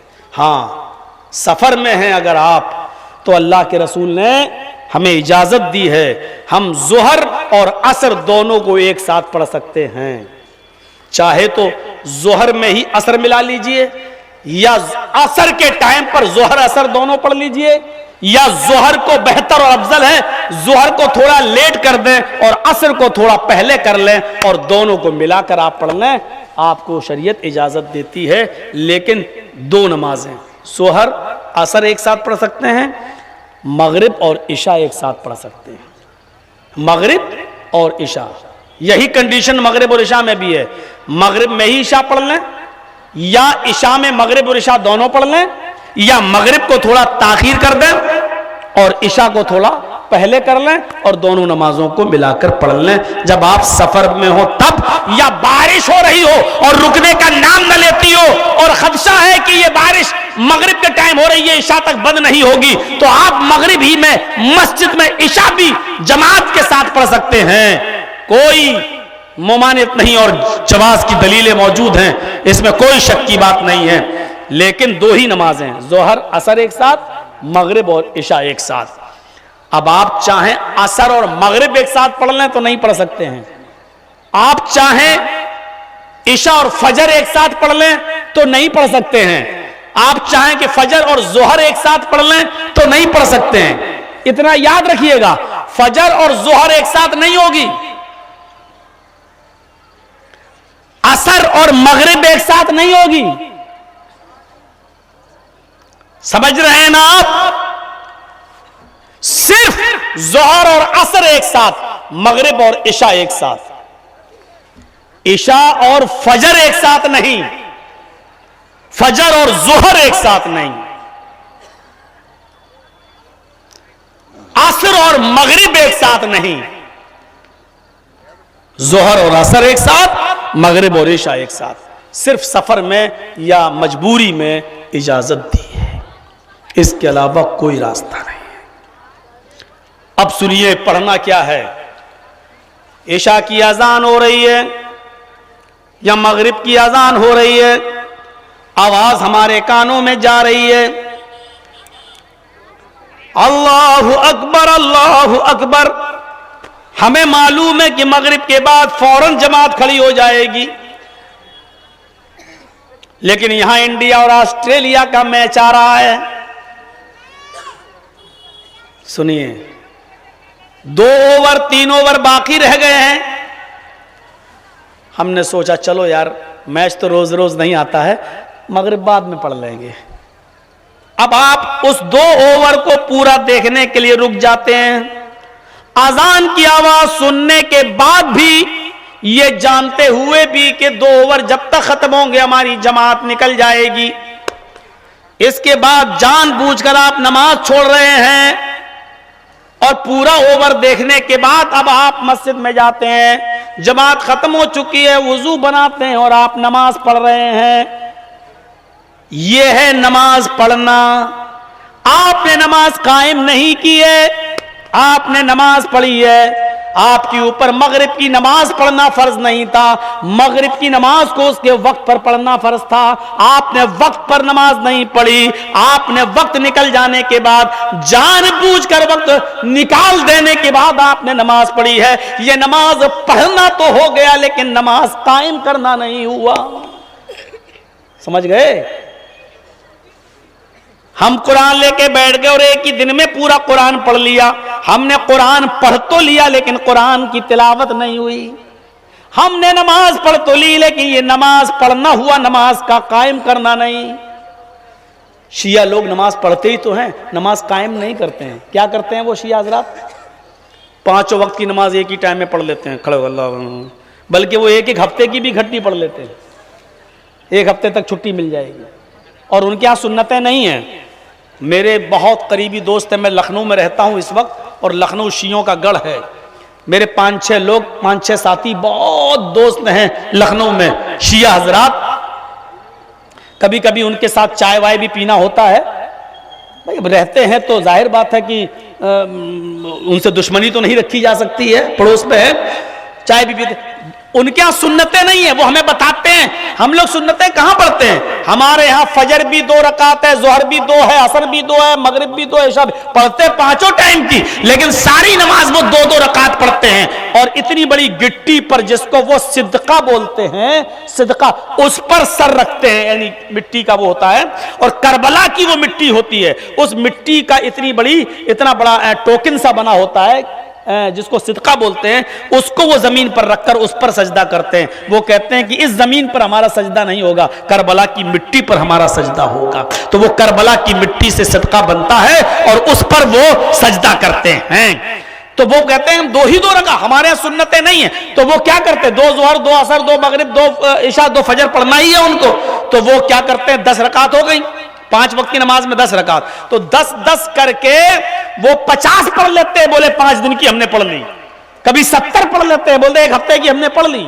और कभी कभी वो खाली हैं तो 1-1 महीने की भी एडवांस पढ़ लेते हैं। इसको बोलते हैं नमाज पढ़ना। ये नमाज पढ़ना है, नमाज का कायम करना नहीं है। और यहां अल्लाह ताला कहता नमाज कायम करो। फजर की नमाज को उसके वक्त पर पढ़ना है। कभी आंख लग गई कोई बात नहीं, जब आंख खोले तब पढ़ लो, जब आंख खोले तब पढ़ लो। लेकिन कभी रोजाना का यह मामूल नहीं बनाया जा सकता है। अगर रोजाना आप सूरज निकलने के बाद फजर की नमाज पढ़ते हैं तो आप नमाज पढ़ रहे हैं, नमाज कायम नहीं कर रहे हैं। और इस नमाज के पढ़ने पर अल्लाह सवाब देगा या नहीं वो अल्लाह बेहतर जाने। नमाज रोजाना पढ़ने की आदत डालोगे तो अल्लाह ताला उस नमाज के पढ़ने पर हमारी नमाज भी कबूल करेगा या नहीं अल्लाह बेहतर जाने। अल्लाह ने हुक्म तो दिया नमाज कायम करने का, नमाज कायम करो, उसके वक्त पर पढ़ो। हजरत अनस रज़ियल्लाहु ताला अन्हु जिन्होंने लंबी उम्र पाई, अबू बकर का जमाना भी पाया, उमर का जमाना भी पाया, उस्मान का जमाना भी पाया, अली का जमाना भी पाया। उमर इब्ने अब्दुल अजीज के दौर में ये जिंदा है। और उमर इब्ने अब्दुल अजीज जब नमाज पढ़ाते थे तो ये उनके पीछे नमाज पढ़ने चले जाते थे। लेकिन कभी कभी उस मस्जिद में ये पहले नमाज पढ़ लिया करते थे। हजरत अनस पहले नमाज पढ़ के चले आया करते थे। लोगों ने शिकायत की, अमीरुल मोमिनीन अनस कभी तो आपके पीछे नमाज पढ़ते हैं और कभी पहले पढ़ के चले जाते हैं, आपके पीछे नहीं पढ़ते। ये हमें लगता है कोई फितना खड़ा करना चाहते हैं, पहले नमाज पढ़ के चले जाते हैं, आपके पीछे नहीं पढ़ते। बुलाया गया हजरत अनस को, क्या तुम जमात में इंतशार पैदा करना चाहते हो? क्या तुम जमात में इख्तिलाफ डालना चाहते हो? क्या तुम जमात में लड़ाई और झगड़ा करना चाहते हो? क्या तुम अपनी कौम को 2 हिस्सों में बांटना चाहते हो? कहा मैंने क्या किया? कहा सुना है कभी कभी तो तुम मेरे पीछे नमाज पढ़ लेते हो और ज्यादातर तुम पहले नमाज पढ़ के चले जाते हो और मेरे पीछे नमाज नहीं पढ़ते। हजरत अनस कहते हैं बिल्कुल सही कहा है आपने, आए खलीफतुल मोमिनीन, कभी मैं आपके पीछे नमाज पढ़ लेता हूं और अक्सर दिनों में मैं पहले नमाज पढ़ के चला जाता हूं, आपके पीछे नमाज नहीं पढ़ता। पूछा क्यों? उसी की तो वजाहत चाहिए मुझे, उसी को तो क्लियर करो। तो फरमाया कि जब मैं देखता हूं कि आज आप नमाज पढ़ाने जल्दी आ गए और मैं देखता हूं कि ज़ुहर सुन्नत के मुताबिक, असर सुन्नत के मुताबिक, इशा और फजर सुन्नत के मुताबिक, यानी जो टाइम है उस टाइम पर आप पढ़ाते हैं तो मैं आपके पीछे नमाज पढ़ लेता हूं। और जब आप सुन्नत के तरीके से हट जाते हैं, नमाज को लेट कर देते हैं, तो मैं पहले मस्जिद में नमाज पढ़कर चला जाता हूं। फरमाया ऐसा क्यों करते हो? तो हजरत अनस ने कहा क्योंकि मैंने अल्लाह के नबी का जमाना देखा है और मैंने नबी के नमाज के औकात को देखा है। मेरी आंखें जानती हैं, हम अल्लाह के नबी के जमाने में थे, हमारी आंखें पहचानती हैं कि अल्लाह के नबी फजर कब पढ़ते थे, अल्लाह के नबी ज़ुहर कब पढ़ते थे, अल्लाह के नबी असर कब पढ़ते थे, अल्लाह के नबी मगरिब कब पढ़ते थे, अल्लाह के नबी ईशा कब पढ़ते थे। मेरी आंखों ने मोहम्मद रसूलुल्लाह की नमाज के औकात को देखा है। जब आप नबी के तौर तरीके पर और नबी के वक्त पर नमाज पढ़ते हैं तो मैं आपके पीछे नमाज पढ़ लेता हूं, और जब आप नबी के तरीके से हट जाते हैं और नमाज में लेट करते हैं तो फिर मैं आपके पीछे नमाज नहीं पढ़ता, फिर मैं आपके पीछे नमाज अदा नहीं करता। देखा, जो लोग ज़ोहर की नमाज को 1:30 बजे और 1:45 बजे पढ़ते हैं वो जरा अपने गरीबानों में झांके। जो असर की अजान टाइम हो रहा है 2:30 बजे और जो 4 बजे पढ़ते हैं वो लोग जरा सोचें। हजरत अनस ने कहा, मुस्तद अहमद की रिवायत तक खोल कर देख लो, छठी जल्द में कहा जब आप नबी के टाइम पर नमाज पढ़ते हैं तो मैं आपके पीछे पढ़ लेता हूं, और जब आप लेट करते हैं तो मैं पहले पढ़ के चला जाता हूं, क्योंकि मेरी आंखों ने नबी के नमाज के औकात को देखा है, मेरी आंखें नबी के नमाज के टाइम को पहचानती हैं। नमाज पढ़ना नहीं बताया है अल्लाह ताला ने, नमाज को टाइम पर पढ़ना बताया है। और पूछा अल्लाह के रसूल से सहाबा ने, अय्यु ज़म्बि अफ़ज़लु या रसूल अल्लाह, अल्लाह के नबी सबसे अच्छा और अफजल अमल कौन सा है? तो अल्लाह के नबी फरमाते हैं अस्सलातु लिवक्तिहा, नमाज को उसके वक्त पर पढ़ना सबसे अच्छा अमल है। नमाज को उसके वक्त पर पढ़िए आप। नमाज वक्त पर फर्ज की गई है, यह है नमाज का कायम करना। जन्नत के अर्श के साये में कौन होगा? सबातु युज़िल्लुहुमुल्लाहु फी ज़िल्लिही यौमा ला ज़िल्ला इल्ला ज़िल्लुहु इमामुन आदिल व शाबुन नशअ फी इबादतिल्लाह व रजुलुन क़ल्बुहु मुअल्लक़ुन फिल मसाजिद। 7 आदमी जो अर्श के साये में होंगे कयामत के दिन, और अल्लाह के अर्श के साये के अलावा कोई साया ना होगा। उनमें अल्लाह के नबी फरमाते हैं पहला इंसान कौन होगा? इमामुन आदिल, अदलो इंसाफ करने वाला अमीर, अदलो इंसाफ करने वाला हाकिम, जो अपनी आवाम अपनी रियाया के साथ अदलो इंसाफ करता होगा। अदलो इंसाफ करने वाला बाप जो अपनी तमाम औलादों के दरमियान अदलो इंसाफ करता होगा। ये नहीं चलेगा मेरे बड़े बेटे ने ज्यादा खिदमत की तो बड़े बेटे को ज्यादा जमीन दे दो, मेरे छोटे बेटे ने कम खिदमत की मुझे पूछता नहीं तो इसको कम हिस्सा दे दो, जिसने मेरी ज्यादा खातिर मदारात की उसको हम ज्यादा दे दें और जिसने कम की उसको हम कम कर दें। जहां अदलो इंसाफ का पलड़ा खराब हुआ, जहां अदलो इंसाफ में कमी हुई, इस बात की नमाजें इसके मुंह पे मार दी जाएंगी। और कयामत के दिन अल्लाह अपना हक माफ कर सकता है, लेकिन बंदे का हक मारोगे तो अल्लाह माफ नहीं करेगा। ये याद रखना, ये याद रखना। ये नहीं चलेगा कि कौन ज्यादा, बाप देखता कि देखें बुढ़ापे में मेरी कौन ज्यादा खिदमत करता है, और जो ज्यादा खिदमत किया उसको उस पर खुश हो गया और उसको ज्यादा दे दिया। ये नहीं चलेगा। मेरी बेटी की शादी में 10 लाख खर्च हो गया, इसको जमीन की क्या जरूरत है? 10 लाख खर्च कर तो दिया, 10 लाख नहीं 10 करोड़ का भी जहेज दे दोगे अपनी बेटी को, तब भी वो तुम्हारे मरने के बाद तुम्हारी वरासत में हकदार होगी। उसका हक कोई मार नहीं सकता। और अगर ऐसा नहीं हुआ तो कयामत के दिन वो तहज्जुद गुजार ही क्यों ना हो बाप, अल्लाह की कसम 7 जमीन का तौक उसके गले में डाला जाएगा। अरे 2 किलो का बांट अभी गले में डाल दो तो गर्दन ऊपर नहीं होगी, 7 जमीन का तौक कैसे उठाओगे? एक बालिश्त भी अगर किसी ने जमीन किसी की मारी, ये कितनी है? ये एक बालिश्त, ये यहां से लेके यहां तक, इतनी जमीन भी अगर किसी ने किसी की नाजायज मारी, अल्लाह के रसूल फरमाते हैं 7 जमीनों का तौक उसके गले में डाला जाएगा। 5 किलो का बाढ़ उठा नहीं पाओगे, अभी गर्दन में डाल दो ऐसे हो जाएगी, ऐसे नहीं होगी। ये जमीनों का बोझ कैसे उठाओगे? सोचो। 7 ये, और होंगे ऐसे बहुत से लोग, किसी ने अपने भाई का हक मारा होगा, कोई अपनी बहनों का हक मारे बैठा होगा। ऐसे भी मां बाप होंगे जिन्होंने एक औलाद को ज्यादा दे दी होगी, एक को कम दे दी होगी। ऐसे भी होंगे जिन्होंने अपनी बेटियों को कुछ नहीं दिया होगा, शादी करा दो दी। क्या होगा? ये नमाज का टीका देकर धोखा मत खा जाया करो, बहुत बड़ा अल्लाह वाला है। किसी की लंबी दाढ़ी देखकर धोखा मत खा जाया करो, ये बहुत बड़ा अल्लाह वाला है। नहीं चलेगी ये सब। ये देखो कि उसके मामलात कितने सही हैं, सारी औलाद उससे खुश है या नहीं, उसकी बेटियां उससे खुश हैं या नहीं। हमारे यहां रमजान का महीना था इटावा में, और हम मस्जिद के अंदर वजू बना रहे थे। रमजान में जुमेरात का दिन था, तो एक लड़का मेरे बगल में वजू बना रहा था, बड़ा आदमी था, लड़का का मतलब आदमी, और उसकी बहनें 6 महीना पहले हमारे घर पे आके अपने इसी भाई की शिकायत कर चुकी थी, और वो हमसे मसला पूछने लगा रोजे की हालत में, और वजू बना रहे हैं मस्जिद में, जो टोटियां होती हैं तो उसमें हम वजू बना रहे हैं। तो वो ऐसे कुल्ला उल्ला करने के बाद कहता है मौलाना एक मसला बता दीजिए। हमने कहा जी बोलो। कि ये कुल्ला करते हैं जो रोजे की हालत में ऐसे जो पानी फेंक देते हैं, तो जबान में थोड़ा पानी तो चिपक ही जाता है। ये भाई पानी हमने कुल्ला किया तो थोड़ा सा जो पानी जबान में चिपक गया, और अगर ये हलक के नीचे चला जाए तो क्या रोजे में फर्क पड़ेगा? गौर कीजिए, बज़ाहिर कितना मुत्तकी लग रहा है, कितना परहेजगार लग रहा है। रोजे में हमने कुल्ला की, और कुल्ला करेंगे ही, वजू बनाएंगे तो कुल्ला करेंगे कि नहीं? अब जाहिर है कि कुल्ला जब करेंगे तो कोई आदमी ऐसे तो नहीं करेगा ना,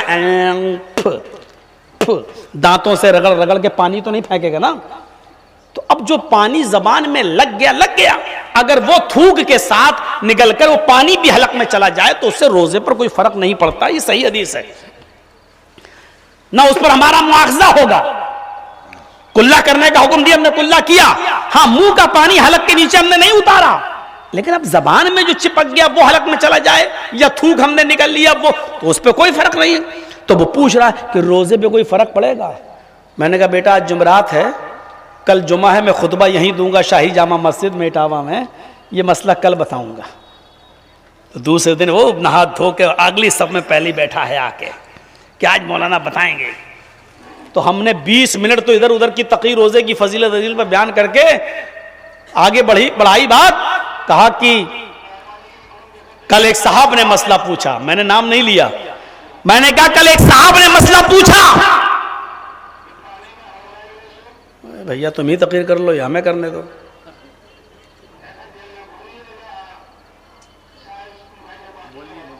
ऐसे नहीं होता है, बहुत छोड़िए। अरे भाई साहब आप लोग ऐसी हरकत मत कीजिए, अपने मोबाइल को बंद कर लीजिए, मौलाना की तकरीर आराम से सुनिए। मोबाइल नहीं, वो उधर अनाउंसमेंट हो रहा है वहां।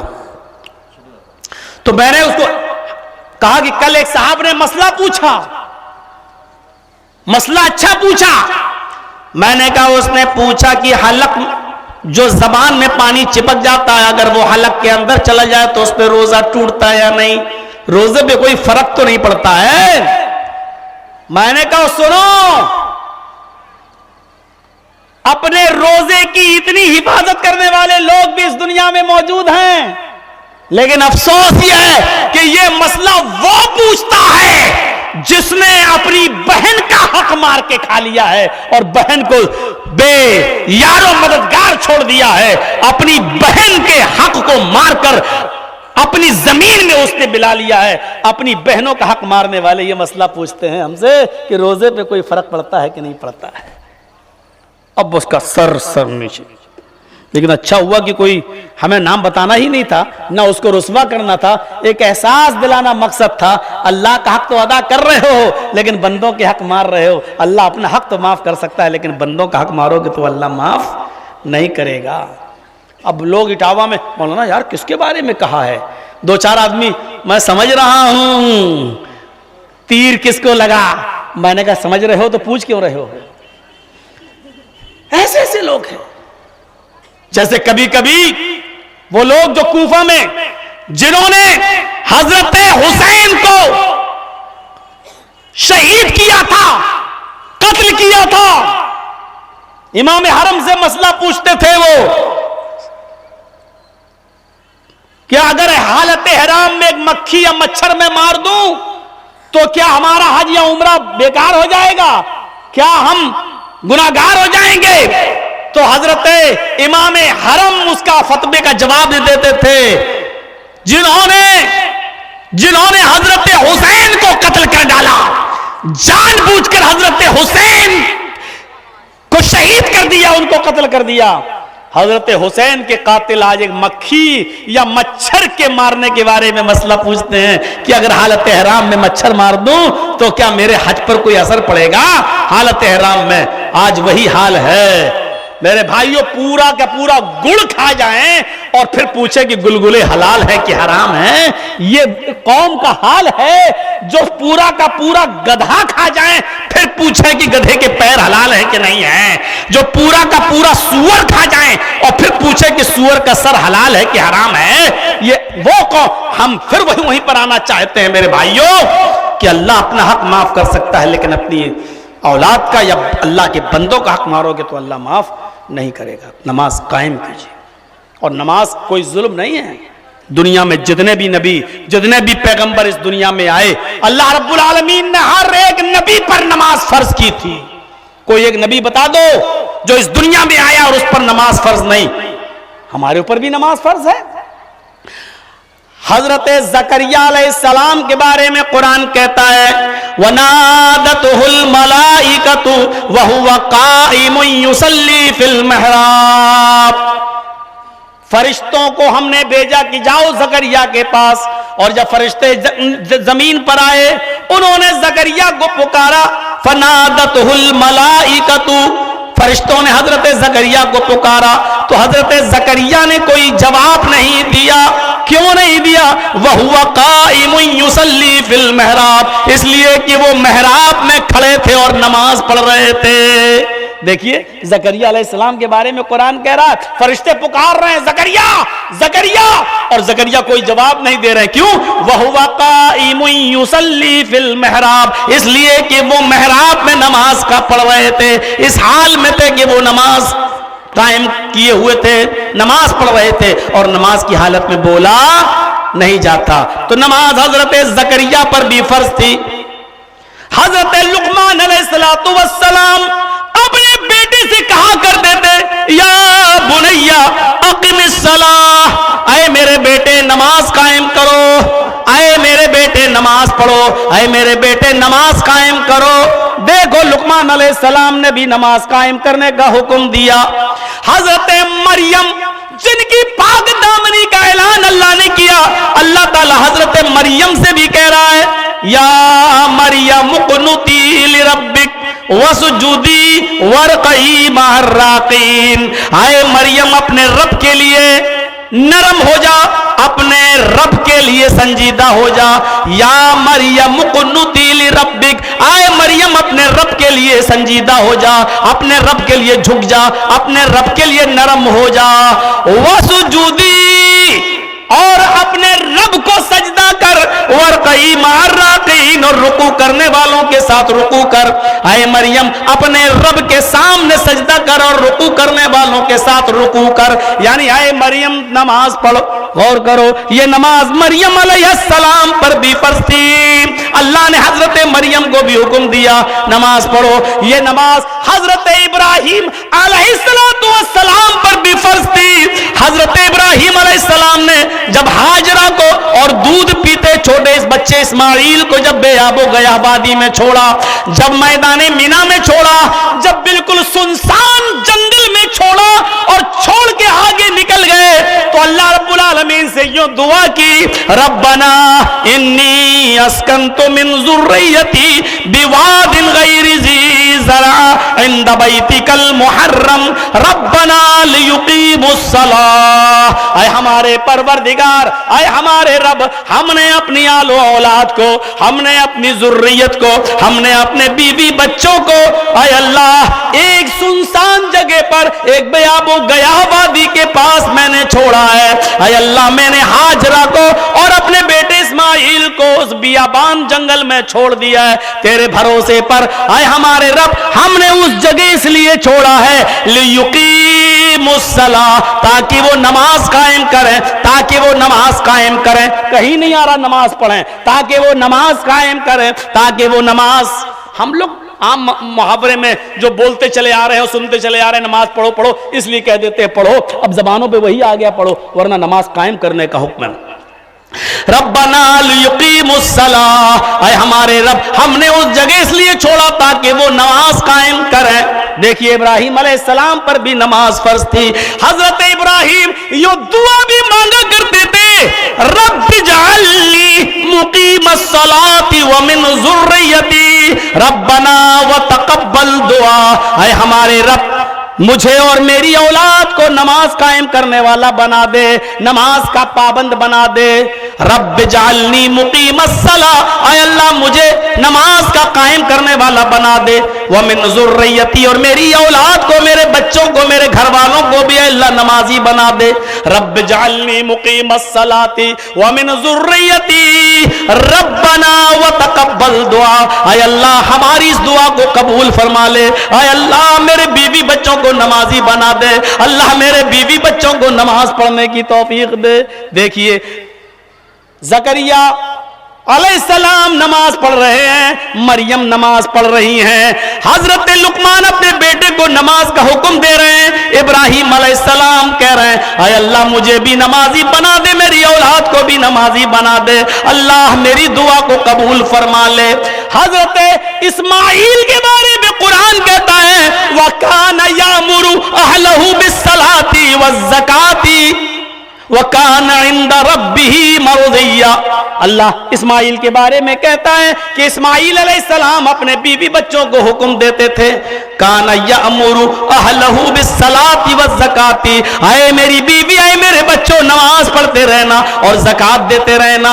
इस्माईल अलैहिस्सलाम अपने बीवी बच्चों को नमाज पढ़ने का हुक्म और ज़कात देने का हुक्म देते थे। व काना इंदा रब्बिही मर्दिया, और इस्माईल तो अपने रब के बहुत ही महबूब और पसंदीदा बंदे थे। इस्माईल तो अपने रब के महबूब और पसंदीदा बंदे थे। इस्माईल अलैहिस्सलाम भी अपने और अपने बीवी बच्चों को नमाज पढ़ने का हुक्म दे रहे हैं और अल्लाह कह रहा है कि वो तो मेरे बहुत ही महबूब और पसंदीदा बंदे थे, लेकिन इसके बावजूद वो नमाज पढ़ रहे हैं और अपने बीवी बच्चों को नमाज पढ़ने का हुक्म दे रहे हैं। हजरत मूसा अलैहिस्सलाम की जिंदगी पर नजर डालो। यहां मूसा अलैहिस्सलाम ने अल्लाह से जिद की, अल्लाह मैं तुझे देखूंगा। अल्लाह ने कहा मूसा तुम मुझे नहीं देख सकते हो, लन तरानी या मूसा, अरे मूसा तुम मुझे नहीं देख सकते हो। नहीं अल्लाह मैं देखना चाहता हूं। चढ़ गए जबल तूर पर और अल्लाह ने तजल्ली दिखाई हल्की सी, फखर्र मूसा साइका, तो मूसा बेहोश होकर जमीन के ऊपर गिर पड़े।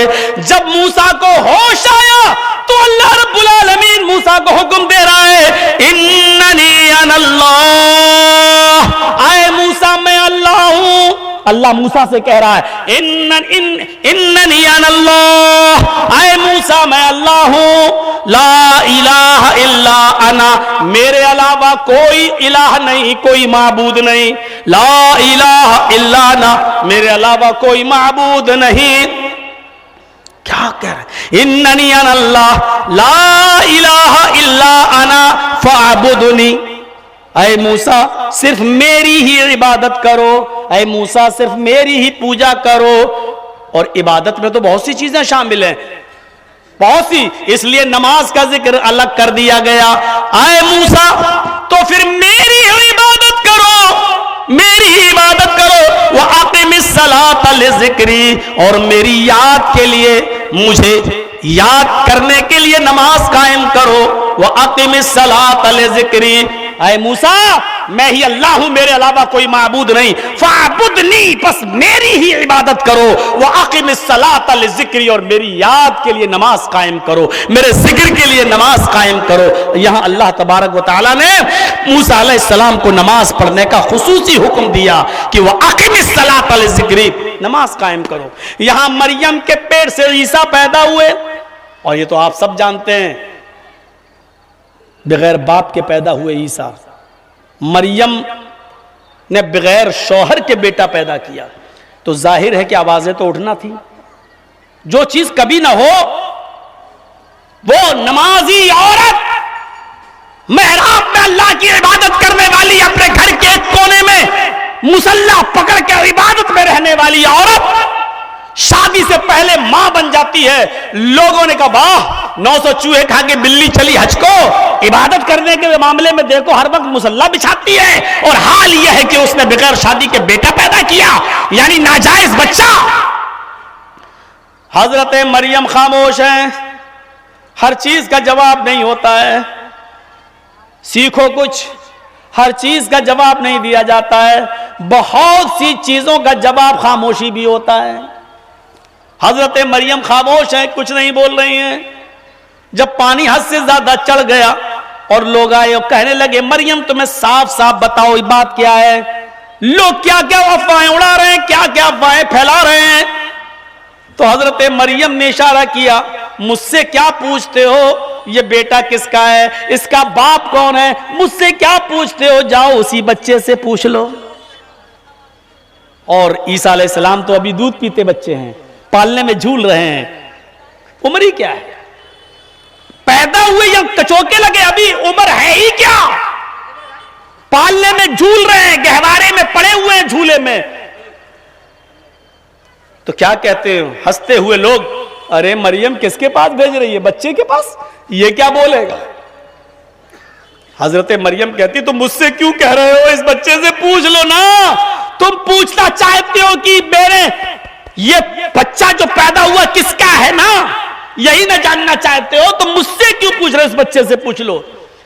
तो लोगों ने कहा कैफ़ नुकल्लिमु मन कान फिल महदी सबिया, कुरान के अल्फाज देखिए, कैफ़ नुकल्लिमु मन कान फिल महदी सबिया, इस बच्चे से क्या पूछूं।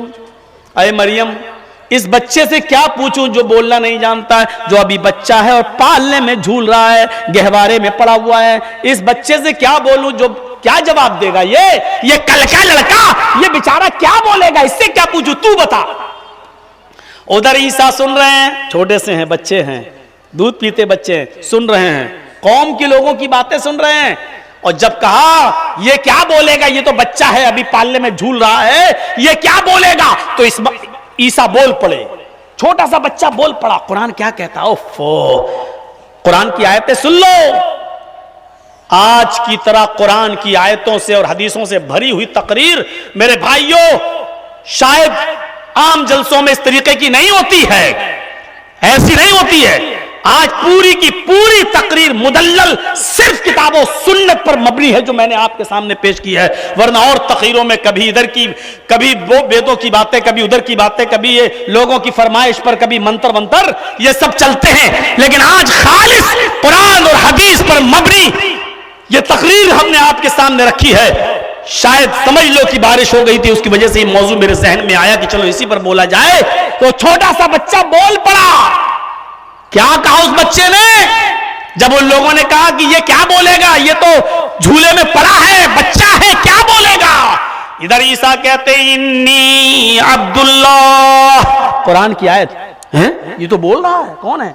आवाज आई, सब लोग इधर। और ईसा क्या कह रहे हैं? छोटे से बच्चे क्या कह रहे हैं? इन्नी अब्दुल्लाह, मैं अल्लाह का बंदा हूं। इन्नी अब्दुल्लाह, मैं अल्लाह का बंदा हूं। अतानियल किताब वजालनी नबियन वजालनी मुबारकन ऐनमा कुन्तु व औसानी बिस्सलाति वज़्ज़काति मा दुमतु हय्या। कुरान की आयत पर रश करो। छोटा सा बच्चा बोलकर जवाब दे रहा है, इन्नी अब्दुल्लाह, मैं अल्लाह का बंदा हूं। मेरी मां पर तोहमत लगाते हो, मेरे मां पर इल्जाम लगा रहे हो, उस तरफ नहीं गए। सिर्फ मेरी आवाज, मेरे मुंह में जो जबान है, जो बोल रहा हूं, वो अल्लाह ने जो दी हमें, उसी से अंदाजा लगा लो। और सुनो, मेरी मां ने कोई गलत काम नहीं किया। अल्लाह ने मुझे अपनी कुदरत कामिला से पैदा किया है। मेरा कोई बाप नहीं है। जो कुछ भी है मरियम मेरी मां है, और अल्लाह ने मुझे अपने हुक्म से पैदा किया है। इन्नी अब्दुल्लाह, मैं अल्लाह का बंदा हूं। अतानियल किताब, अल्लाह ने मुझे किताब दी है, यानी मैं जब नबी बनूंगा तो इंजील मुझे मिलेगी, यानी अल्लाह ने मुझे किताब से नवाजा है। वजालनी नबिया, और अल्लाह ने मुझे नबी बनाकर भेजा है। आए लोगों, एक ही आयत में कितनी बातें। लोगों, मैं अल्लाह का बंदा हूं। अतानियल किताब, अल्लाह ने मुझे इंजील से नवाजा, तो किताब दी है, यानी अल्लाह की तरफ से मुझे किताब मिलेगी। वजालनी नबियन, और अल्लाह ने मुझे नबी बनाकर भेजा है। वजालनी मुबारकन ऐनमा कुन्तु, और मैं जहां रहूंगा अल्लाह ने मेरे जरिए बरकत रखी है, मुझे मुबारक बनाया है, यानी मेरे जरिए हर जगह बरकत होगी। मैं जहां जाऊंगा वहां बरकत ही बरकत मेरे पीछा करेगी। मुझे अल्लाह ने बरकतों से नवाजा है, मैं जहां भी रहूंगा। वह औसानी बिस्सलाति वज़्ज़कात, यही मेरा मौजू है। वह औसानी बिस्सलाति वज़्ज़काति मा दुमतु हय्या, और मेरे रब ने मुझे हुक्म दिया है कि मैं जब तक जिंदा रहूं नमाज पढ़ता रहूं और ज़कात देता रहूं, नमाज पढ़ता रहूं और ज़कात देता रहूं। देख लीजिए नमाज, यहां पर छोटा सा बच्चा भी कह रहा है, दूध पीता बच्चा भी कह रहा है, जब मुझे नबी बनाकर अल्लाह भेजेगा, मुझे किताब देगा, मुझे बाबरकत बनाएगा, तो मुझे यह हुक्म भी देगा कि जब तक मैं जिंदा रहूं नमाज पढ़ता रहूं और ज़कात देता रहूं। ये नमाज कभी और किसी भी हाल में माफ नहीं है। मेरे भाइयों, 1.5 घंटे की इस तकरीर के बाद मैं समझता हूं आपके अंदर एक इनकलाब सा आया होगा, सोच लिया होगा, जहन बना लिया होगा। और सुन लीजिए यहां उठने से पहले कि अगर इस तकरीर के बाद भी सुबह अगर हमारी मस्जिदें खाली रहीं तो समझ लीजिएगा इस जलसे का कोई असर नहीं पड़ा। और अगर मस्जिदें भरी रहीं और आपने नमाज की पाबंदी कर ली तो समझ लीजिएगा कि जलसे के असरात हमारी जिंदगी पर मुरत्तब हो रहे हैं। आपका पैसा सही जगह पर गया है। मेरे भाइयों, इस 1.5 घंटे के और भी वाला जिक्रुल्लाह अकबर भी मैंने पढ़ा था कि अल्लाह का जिक्र बहुत बड़ी चीज है, बहुत बड़ी चीज है। तो जिक्र इलाही से अपनी जबान को मुज़य्यन रखो, हर वक्त पढ़ते रहो कभी ला इलाहा इल्लल्लाह। अल्लाह के नबी फरमाते हैं कि 2 कलमात ऐसे हैं जो जबान पर बहुत हल्के हैं, लेकिन कयामत के दिन मीजान पर जब तौले जाएंगे तो बहुत भारी होंगे। तराजू पर जब रखे जाएंगे कयामत के दिन तो बड़े भारी होंगे, उनसे ज्यादा भारी कोई और दूसरा जुमला नहीं। तो फरमाया कौन? कहा सुभान अल्लाहि व बिहम्दिही सुभान अल्लाहिल अज़ीम। इन जुमलों को पढ़ते रहिए, वजीफा बनाइए, जिक्र करिए। अल्लाह का जिक्र बहुत बड़ी चीज है। और कभी कभी कुरान में जहां जिक्र का लफ्ज आया उससे मुराद नमाज भी है। वमन अअरज़ान ज़िक्री फ़इन्न लहू मईशतन ज़न्का, जो मेरे जिक्र से एराज करेगा, जो मेरे जिक्र से एराज करेगा यानी नमाज नहीं पढ़ेगा, फ़इन्न लहू मईशतन ज़न्का, तो हम उसकी रोजी तंग कर देंगे। यहां जिक्र से मुराद नमाज है। और अल्लाह ने कहा अगर तुम जिक्र नहीं करोगे यानी नमाज नहीं पढ़ोगे तो अल्लाह क्या कहता है? फ़इन्न लहू मईशतन ज़न्का, तुम्हारी रोजी तंग कर देंगे। अल्लाह ने ये नहीं कहा बंद कर देंगे, अल्लाह ने कहा तंग कर देंगे। रोजी का बंद करना अलग होता है, रोजी का तंग करना अलग होता है। बंद करने का मतलब एक घूंट पानी भी न दे, और तंग करने का मतलब पैसा बहुत आ रहा है लेकिन रुक नहीं रहा है। हमने कमाया, आज खुश है, 5,000 रुपए कमाए हैं, घर लेके गए, खुश है, आज मेरी बीवी खुश होगी, आज मेरा बच्चा खुश होगा, आज हम आज खाना आज हमारे घर में अच्छा बनेगा, आज हमने 5,000 रुपए कमाया है। जैसे ही घर पहुंचते हैं पता चला कि बेटे का एक्सीडेंट हो गया है, जल्दी से लेके डॉक्टर के पास भाग रहे हैं। डॉक्टर ने 15,000 का खर्चा बता दिया है, पैसा तो आया 5,000 और खर्च हो रहा है 15,000, 10,000 हमें कर्ज लेना पड़ा। यह है रोजी को तंग कर देना। ईमानदारी के साथ बताइए कितने लोग ऐसे हैं यहाँ पर जिनके पास पैसा आता तो है बहुत लेकिन रुकता नहीं है, एकदम फिसल जाता है। जैसे हम बालू उठाते हैं जमीन से, मजबूती के साथ मुट्ठी में पकड़ते हैं और मजबूती से पकड़ते, जितनी मजबूती से मुट्ठी पकड़ बंद करते हैं बालू उतनी तेजी के साथ खिसक जाती है। हमारे पास जितनी तेजी के साथ पैसा आता है उससे दुगनी रफ्तार से वापस चला जाता है। पता चला मेरे बेटे को कैंसर हो गया, पता चला मेरी बीवी की किडनी फेल हो गई है। मेरे भाइयों, अल्लाह ने क्या कहा? अगर तुम मेरे जिक्र से यानी नमाज से एराज करोगे फ़इन्न लहू मईशतन ज़न्का, हम तुम्हारे लिए रोजी को तंग कर देंगे। और वमन यत्तक़िल्लाह यजअल लहू मख़रजा व यर्ज़ुक़हु मिन हैसु ला यहतसिब, और अगर तुम अल्लाह से डरोगे, हर मामले में अल्लाह का खौफ खाओगे तो हम निकलने का रास्ता बना देंगे। व यर्ज़ुक़हु मिन हैसु ला यहतसिब, और ऐसी जगह से रोजी देंगे जहां से बंदे को वहम व गुमान भी नहीं होगा। हम ऐसी जगह से रोजी देंगे। अल्लाह से डरोगे तो अल्लाह ऐसी जगह से रोजी देगा जहां वहम व गुमान सोचा भी नहीं होगा, यहां से रोजी आ गई। और अगर नमाज से रूगर्दानी करोगे, एराज करोगे, तो हम तुम्हें तंग कर देंगे, रोजी तंग। अच्छा, एराज किसको कहते हैं? एक चीज और समझ लो, कुरान ने कहा ना वमन अअरज़ान ज़िक्री, जो नमाज से एराज करेगा। अल्लाह ने यह नहीं कहा कि जो नमाज छोड़ेगा। नमाज छोड़ने वाला तो मुसलमान की सफ में है ही नहीं। सहाबा किराम फरमाते हैं अल्लाह के नबी के जमाने में हम नमाज के अलावा किसी दूसरे काम के छोड़ने पर किसी को काफिर नहीं समझते थे, लेकिन नमाज जो छोड़ता था नमाज छोड़ने वाले को काफिर समझते थे। तो नमाज छोड़ने वाले की तो हैसियत ही अलग है, उसको छोड़ दीजिए, हम उसकी बात ही नहीं कर रहे हैं। अल्लाह ने यह नहीं कहा जो नमाज से एराज करेगा, एराज कहा है, छोड़ना नहीं कहा। अल्लाह ने यह नहीं कहा मन अतरकसा, यह नहीं कहा मन अतरका जिक्री जो मेरे जिक्र को छोड़ेगा, मन तारका जिक्री, यह नहीं कहा मन तारका जिक्री जो मेरे जिक्र को छोड़ेगा। अल्लाह ने यह नहीं कहा। अल्लाह ने कहा मन आरज़ा अन जिक्री, जो मेरे जिक्र यानी नमाज से एराज करेगा। एराज का मतलब, माँ टीवी देख रही है, देखो सबसे बड़ी बात बतला रहा हूं, एक मिसाल से समझा रहा हूं मैं आपको। माँ टीवी देख रही है, उसका महबूब शो आ रहा है, ड्रामा आ रहा है, और इधर बच्चा भूख से रो रहा है। माँ जानती है कि बच्चा भूखा है लेकिन वो अभी उठ नहीं रही है, रो रहा, ठीक है पहले ये सीरियल देख लूं, 10 मिनट का रह गया सीरियल, इसको देख लूं, अगर हम बच्चे को उठाने जाएंगे तो सीरियल छूट जाएगा, रुक जाओ, बच्चा रो रहा, रोने दे रही है और सीरियल देख रही है। 5 मिनट का सीरियल जब खत्म हो गया तब आई और बच्चे को उठाई और दूध पिलाया। देखिए दूध तो पिलाया, लेकिन जिस वक्त टीवी देख रही थी उस वक्त उसने बच्चे की तरफ तवज्जो नहीं दी। क्या कहते हैं, मां ने एराज किया है, मां बच्चे से एराज कर रही है, इसको कहते हैं एराज करना। दूध पिलाया लेकिन वक्त पर नहीं, जब बच्चे को भूख लगी तब नहीं, एराज कर गई, जब अपना सीरियल देख लिया तब लाई और तब दूध पिला रही है, इसको कहते हैं एराज करना। अजान हुई, हय्या अला सलाह, हम न खाना खा रहे हैं, न लैट्रीन है, न बीमार, किसी चीज कुछ नहीं, और फिर भी हम अभी जाएंगे, अभी पढ़ लेंगे। अब यह मतलब हुआ कि आप नमाज से एराज कर रहे हैं। बाद में जब नमाज पढ़ी तो जमात हो चुकी थी, नमाज तो पढ़ ली लेकिन जमात से निकल जाने के बाद पढ़ी, इसको कहते हैं एराज करना। अल्लाह ने छोड़ने के बारे में नहीं कहा, नमाज जो छोड़ते हैं उनका क्या अजाब होगा ये तो अल्लाह ही बेहतर जाने। या नमाज से जो मुंह मोड़ेगा, एराज करेगा, वक्त में वक्त पढ़ेगा, अल्लाह कहता हम उसकी रोजी को तंग कर देंगे। ये तो उनके बारे में जो नमाज पढ़ रहे हैं, टाल मटोल कर ही सही, ये तो उनके बारे में कहा है। जो नमाज पढ़ ही नहीं रहे उनके बारे में क्या होगा ये तो अल्लाह ही बेहतर जाने।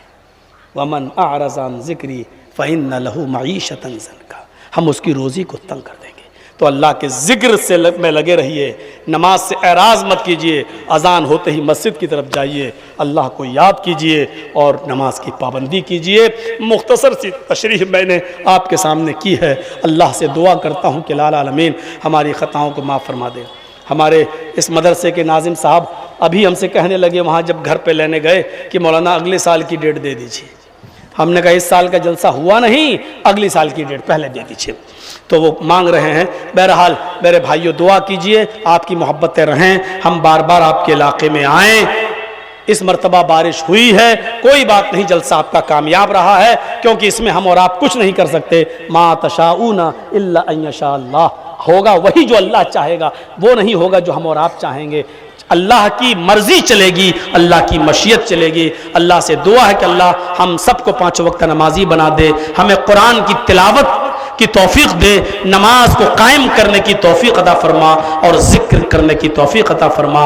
इलाहुल आलमीन हमें नमाज के एराज से बचा ले और नमाज का पाबंद बना दे। जब तक हम जिंदा रहें इस्लाम पर जिंदा रखना, जब हमारा खात्मा हो तो ईमान पर हमारा खात्मा फरमाना।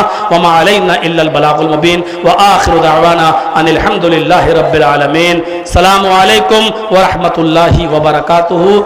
मेरे भाइयों, सेल्फी लेना, बिला ज़रूरत फ़ोटो खींचना और मोबाइल के कैमरे में किसी आलिम के साथ सेल्फी लेना, ये सब हराम है, लिहाजा आप इनसे बचिएगा। दर्द सुना है, किताब व सुन्नत की तकरीर सुनी है, उस पर अमल कीजिए। और मेरी इस तकरीर के बाद और मेरे मना करने के बाद भी अगर आप सेल्फी लेंगे, फ़ोटो खींचेंगे तो गुनाहगार आप होंगे, हम नहीं, क्योंकि हमने साफ तौर पर मना कर दिया है। अब अजाब और सवाब के जिम्मेदार आप होंगे। अल्लाह ताला हमें मुकम्मल तौर पर अमल करने की तौफीक अता फरमाए। सलाम।